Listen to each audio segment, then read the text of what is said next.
प्रिय विद्यार्थियों, मेरी इस लेक्चर सीरीज में आपका पुनः स्वागत है और आज हम पढ़ेंगे alternating current in CR circuit. यहाँ पर सीआर परिपथ प्रदर्शित है जिसमें सी धारिता का एक संधारित्र सी और आर प्रतिरोध का एक प्रतिरोधक तार आर यहाँ पर श्रेणी क्रम में एक voltage source V=V0 sin omega t के साथ जुड़ा हुआ है। माना कि संधारित्र के सिरों पर विभव Vc है तथा प्रतिरोध के सिरों पर विभव VR है। माना किसी क्षण t पर बहने वाली धारा का मान I है। इस परिपथ से हम Vc और VR का मान आसानी से प्राप्त कर सकते हैं। तो Vc हमको मालूम है Q/C होता है, जहाँ Q आवेश है, C धारिता है। अब Q का मान होता है इंटीग्रेशन IDT, तो हमने यहाँ पर Q का मान रख दिया, तो Vc 1/C इंटीग्रेशन IDT हमको मिला। VR का मान ओम के नियम से हम प्राप्त कर सकते हैं, VR = R/I। तो ये हमको दो विभव पता लग गए। अब माना कि किसी क्षण t पर विभव का मान V=V0 sin ओमेगा t है। यह समीकरण नंबर हमको 1 मिल गया। अब इस परिपथ में हम किरचॉफ वोल्टेज लॉ लगाएंगे। किरचॉफ वोल्टेज लगाएंगे तो किरचॉफ वोल्टेज लॉ से चूंकि आप जानते हैं, हम सीधे लिख सकते हैं 1/C integration IDT plus RI V, जहां V बराबर क्या है V0 sin ओमेगा t। तो ये हमको समीकरण नंबर 2 प्राप्त हो गया। अब हम जानते हैं कि किसी ऐसी परिपथ में यदि संधारित्र लगा है तो इस प्रकार के परिपथ में जो धारा है वो विभव से कला में आगे होती है। अब चूंकि यहाँ पर सिर्फ संधारित्र ही नहीं लगा है, साथ में प्रतिरोध R लगा हुआ है, तो इसलिए हम मान लेते हैं कि माना कि फेज डिफरेंस फाई है और धारा विभव से कला में फाई आगे है। तब हम इसका समीकरण लिख सकते हैं I=I0 sin omega t plus phi. माना ये समीकरण नंबर 3 है। तो इस समीकरण नंबर 3 से हम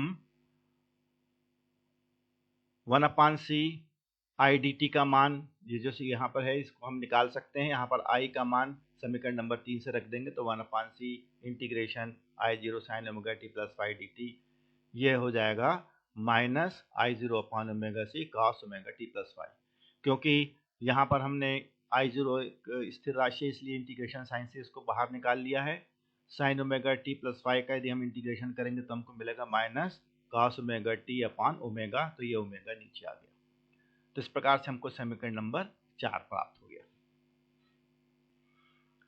अब हमको समीकरण नंबर 3 से I का मान मालूम है और समीकरण नंबर 4 से 1/C integration I0 sin omega t plus phi का मान प्राप्त है।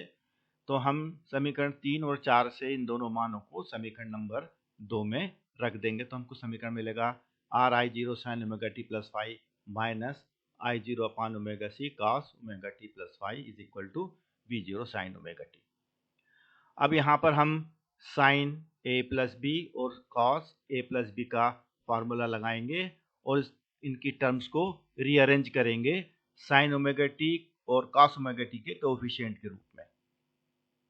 तो हमको मिलेगा साइन ओमेगा t के कोएफिशिएंट हमको मिलेंगे RI0 cos फाई प्लस I0/ओमेगा C sin फाई, और कॉस ओमेगा t के कोएफिशिएंट हमको मिलेगा माइनस I0/ओमेगा C cos phi plus RI0 sin phi. समीकरण के दाहिने ओर हमको मालूम है V0 sin ओमेगा t, हम इसको एज इट इज यहाँ रख देंगे। तो इस प्रकार से हमको यह समीकरण प्राप्त हो गया। अब चूंकि यह समीकरण t के सभी मानों के लिए सत्य होगा, इसलिए हम साइन ओमेगा t और कॉस ओमेगा t के कोएफिशिएंट्स को आपस में बराबर करेंगे। मतलब साइन ओमेगा t के कोएफिशिएंट को लेफ्ट हैंड साइड के साइन ओमेगा t के कोएफिशिएंट को राइट हैंड साइड के साइन ओमेगा t के कोएफिशिएंट के बराबर करेंगे, और लेफ्ट हैंड साइड के कॉस ओमेगा t के कोएफिशिएंट को राइट हैंड साइड के कॉस ओमेगा t के कोएफिशिएंट के बराबर करेंगे। चूंकि राइट हैंड साइड में कॉस ओमेगा t का कोई भी कोएफिशिएंट नहीं है, इसलिए हम यहाँ पर इसको 0 मान लेंगे।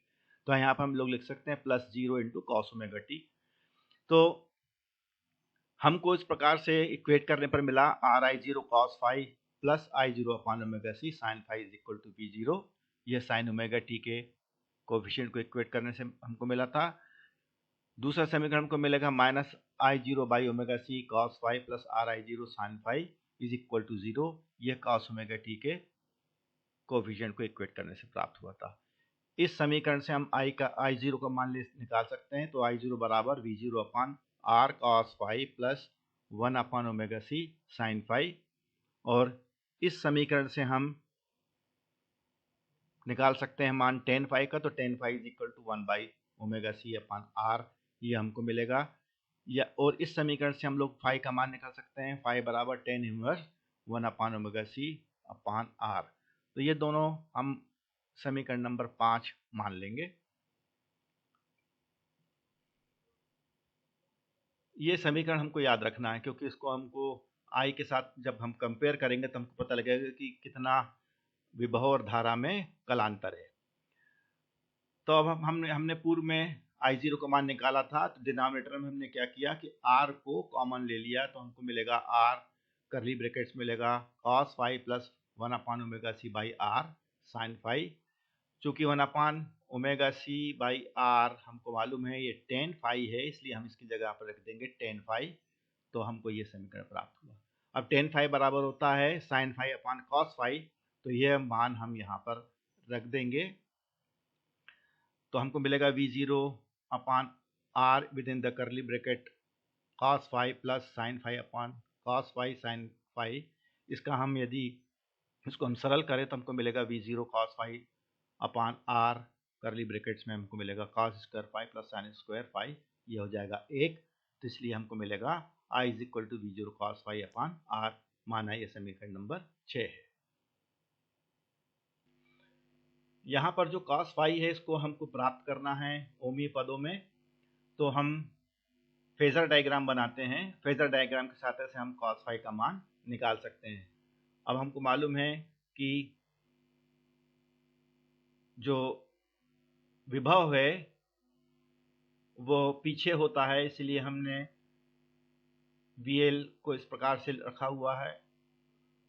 ये VC है ना। VC को हमने यहाँ पर VL लिखा गया, ये VC है is equal to 1 upon omega C. ये VR है और ये V का मान है जो कि हमने जैसे हमने पूर्व में देखा था पाइथागोरस के प्रमेय से हम निकाल सकते हैं। ये IR है, ये 1 अपान ओमेगा सी है। तो हम लोग पाइथागोरस के प्रमेय से इसका मान प्राप्त कर सकते हैं। तो हमको कॉस फाई बराबर क्या मिलेगा R upon root over R square plus 1 upon omega C का होल स्क्वायर। ये माना समीकरण नंबर 7 है। यहाँ पर ये जो कॉस फाई है ये बहुत मुख्य इंपॉर्टेंट टर्म है। इसको हम क्या बोलते हैं पावर फैक्टर, CR परिपथ का पावर फैक्टर। तो इस प्रकार से हमको कॉस फाई का मान समीकरण 7 से जो मिला है उसको हम समीकरण 6 में रख देंगे तो हमको आई जीरो का मान प्राप्त हो जाएगा। तो I zero is equal to V zero upon root over R square plus 1 upon omega C का whole square is equal to, ये हमको समीकरण नंबर 8 प्राप्त हो गया। सब अब हमको जो पूर्व में हमने समीकरण माना था I is equal to I zero sine omega T plus phi. तो यहाँ पर हम आई जीरो और फाई का मान रख देते हैं तो हमको यह समीकरण प्राप्त हो जाएगा। ये जो समीकरण है I is equal to V zero upon under root R square plus omega C का स्क्वायर। यह आई जीरो का मान है। Sine omega T plus phi था तो यहाँ पर हमने फाई का मान रख दिया tan inverse 1 upon omega C upon R. तो ये हमको समीकरण 9 मिला। ये समीकरण 9 किसी क्षण टी पर CR परिपथ में बहने वाली धारा है। तो समीकरण 1 और समीकरण 9 को यदि हम कंपेयर करें तो हमको क्या मिलता है कि current leads by voltage and the phase difference is phi. मतलब धारा विभव से कला में फाई कोण आगे होती है और ये फाई का मान कितना है 10 inverse 1 upon omega C by R. अब समीकरण 8 से हम इम्पीडेंस का मान प्राप्त कर सकते हैं। तो ये इम्पीडेंस CR है, यहाँ पर LR लिखा गया। ये इम्पीडेंस CR परिपथ का इम्पीडेंस है। तो चूंकि समीकरण 8 में आप देख रहे हैं लेफ्ट हैंड साइड धारा का पद है तो राइट हैंड साइड भी धारा का पद होगा।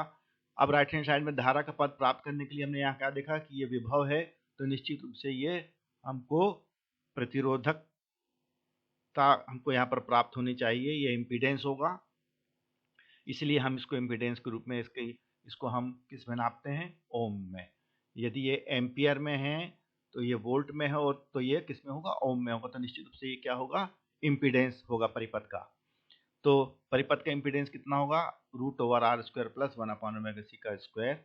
ये समीकरण नंबर 10 हमको मिल गया। इसका न्यूनतम मान होगा r के बराबर, वो तब होगा जब c का मान कितना हो? अनंत हो। यहाँ पर c का मान अनंत रख देंगे तो ये शून्य हो जाएगा, तो v/√r² या v0/r, तो ये r मिनिमम है मान।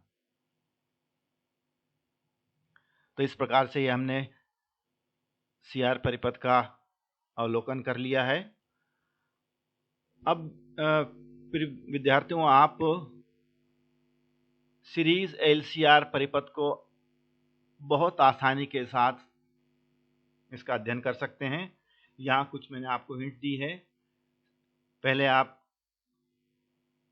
R, L और C को विभव स्रोत के साथ श्रेणी क्रम में जमा लीजिए, जैसे कि अपन ने पूर्व में परिपथ देखे हैं। बस आपको क्या करना है कि तीनों कंपोनेंट को विभव सोर्स V के साथ में सीरीज में जमा लेना है। धारा I का मान जैसे हमने बताया कि बह रहा है, तीनों के सिरों पर विभव VR, VL और VC हमने मान लिया। VR, VL, VC का मान निकाल करके हमने रखा और हमको ये समीकरण प्राप्त होगा। RI plus LdI/dt plus 1/c integration I dt is equal to V, जहाँ V क्या है? V0 sin ωt है। हम पहले ही मान लेंगे कि पहला समीकरण हमारा क्या रहेगा? V is equal to V0 sin ωt। उसके बाद हम मानेंगे कि मान लीजिए कि तीनों के कंबाइंड इफेक्ट के कारण धारा विभव से फाई कला में फाई कोण पीछे रहती है, तो हम धारा का मान I equal to I0 sin ωt plus phi ले लेंगे। आप इसको आगे भी मान सकते हैं, क्योंकि जब आप study of cases of phase difference आप देखेंगे तो आपको 3 कंडीशंस मिलेंगी। जब ओमेगा एल का मान 1/ωc से ज़्यादा हो, जब ओमेगा एल का मान 1/ωc से कम हो, जब ओमेगा एल का मान 1/ωc के बराबर हो। तो इस समय हम बता सकते हैं कि कब धारा कला में आगे रहेगी और कब धारा कला में पीछे रहेगी। तो इस प्रकार से हमने ये माना कि I equal to I0 sin ωt minus phi है। उसके बाद हम LdI/dt और 1/ci dt का मान जैसे हमने पूर्व में निकाला था LR और CR परिपथ में, वैसे आप निकाल लीजिए। इनका मान रखने के बाद समीकरण को हल कीजिएगा। समीकरण को हल करने के बाद sin ωt और cos ωt के के कोफिशिएंट को पूर्वानुसार इक्वेट कर लीजिए। I0 tan फाई और फाई का मान जैसे हमने निकाला था वैसे ही आप निकाल लीजिए। उसके बाद आपको यहाँ पर I0 में cos फाई का मान चूंकि आपको निकालना है, तो फेजर डायग्राम उसके लिए बनाइए। फेजर डायग्राम से आप cos फाई का मान प्राप्त कर लीजिए। उसके पश्चात आपको इक्वेशन I के लिए प्राप्त हो जाएगा। वहाँ पर I0 और जो कलांतर है उसका मान आपको रख देना है, आपको सीधे I का मान मिल जाएगा। Z का मान आप निकाल लीजिए। तो निश्चित रूप से आप क्या देखते हैं कि Z बराबर आपको ZLCR क्या मिलेगा? ये बराबर मिलेगा √r² plus with in the curly bracket आपको क्या मिलेगा? ओमेगा एल माइनस 1/ωc का स्क्वायर। तो ये आपको Z का मान मिल जाएगा। और Z के मिनिमम होने की कंडीशन निकाल लीजिए। फिर आपको वही कंडीशन मिलेगी Z is equal to R। वो कब मिलेगी? जब आप L को 0 मानेंगे और C को अनंत मानेंगे, उस समय आप मिनिमम इम्पीडेंस का मान Z का मान निकाल सकते हैं। फिर आप डिफरेंट केसेस निकालिए। फाई जो आपको फाई की वैल्यू मिली थी, उस फाई में आप डिफरेंट केसेस रख दीजिए। ओमेगा एल जब 1/ωc से बड़ा हो, ओमेगा एल जब 1/ωc से छोटा हो, और ओमेगा एल का मान जब ओमेगा सी के बराबर हो। तो 3 स्थिति हमको मिलेंगी। आप को रेजोनेंट यदि फ्रीक्वेंसी निकालने का कहा जाता है तो रेजोनेंट फ्रीक्वेंसी भी आप निकाल सकते हैं। आप ओमेगा एल और 1/ओमेगा सी जब आपस में बराबर होते हैं उस कंडीशन को ले लीजिए। तो ओमेगा एल बराबर 1/ओमेगा सी करेंगे तो आपको क्या मिलेगा, omega square is equal to 1/LC या omega is equal to 1/√LC। Omega का मान 2 पाई एफ लिख दीजिए, तो 2 पाई एफ आर, यहाँ पर एफ आर है रेजोनेंट फ्रीक्वेंसी, तो F R is equal to 1/2 पाई√LC। ये आपको रेजोनेंट फ्रीक्वेंसी मिल जाएगी। तो बस इन स्टेप्स को आप याद रखिए तो आप LCR परिपथ का अध्ययन बहुत आसानी से कर सकते हैं। यदि कोई आपको डाउट है तो आप मुझे कॉल कर लीजिए, निसंकोच कॉल कीजिएगा। यदि कोई डाउट नहीं है, मेरे ख्याल से आपको कोई डाउट नहीं होगा। और बहुत बहुत धन्यवाद। मुझे पूर्ण विश्वास है कि आपको अभी तक मैंने जो पढ़ाया वो अच्छी तरीके से ज्ञात हो गया होगा या समझ में आ गया होगा। कहीं पर भी यदि आपको कोई डाउट होता है तो आप अपनी बुक को रिफ़र कर लीजिए या मुझे कॉल कीजिए, मैं आपके डाउट को क्लियर कर लूँगा।